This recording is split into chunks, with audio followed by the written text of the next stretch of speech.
Vishrambag police ठाण्यातील महिला police हवालदार लाचलुचपतच्या जाळ्यात 50,000ची लाच घेताना रंगेहात पकडलं।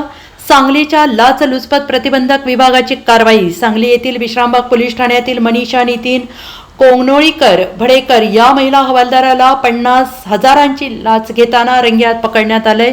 सांगलीच्या लाचलुचपत प्रतिबंधक विभागाने ही कारवाई केली आहे। तक्रारदार यांच्या विरोधात गुन्हा दाखल न करण्यासाठी आणि चौकशीत मदत करण्यासाठी ही लाच मागण्यात आली होती आणि याबाबत माहिती अशी की तक्रारदार यांच्या विरुद्ध विश्रामबाग पोलीस ठाण्यात एक तक्रार अर्ज दाखल झालेला आहे। या तक्रार अर्जावरून याबाबत अधिक माहिती अशी की तक्रारदार यांच्या विरोधात विश्रामबाग पोलीस ठाण्यात एक तक्रार अर्ज दाखल झाला आहे। या तक्रार अर्जावरून यातील तक्रारदार यांच्या विरोधात विश्रामबाग पोलीस ठाण्यात फसवणुकीचा गुन्हा दाखल न करण्याकरिता आणि यातील तक्रारदार यांच्या विरुद्धच्या तक्रारी अर्जाच्या चौकशीमध्ये मदत करण्याकरिता विश्रामबाग पोलीस ठाण्यातील महिला पोलीस हवालदार मनीषा नितीन कोंगनोळीकर भडेकर यांनी 50,000 रुपयांची मागणी केली होती।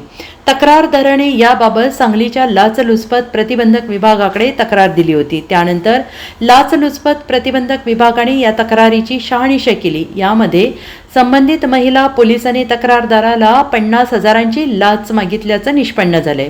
त्यानंतर तक्रारदाराला पैसे घेऊन संबंधित महिला पोलिसाकडे पाठवण्यात आलं आणि यावेळी संबंधिताने तक्रारदाराकडून पैसे स्वीकारले। त्याचवेळी त्या ठिकाणी सापळा लावून थांबलेल्या लाचलुचपत प्रतिबंधक विभागाने त्यांच्यावर झडप घातली।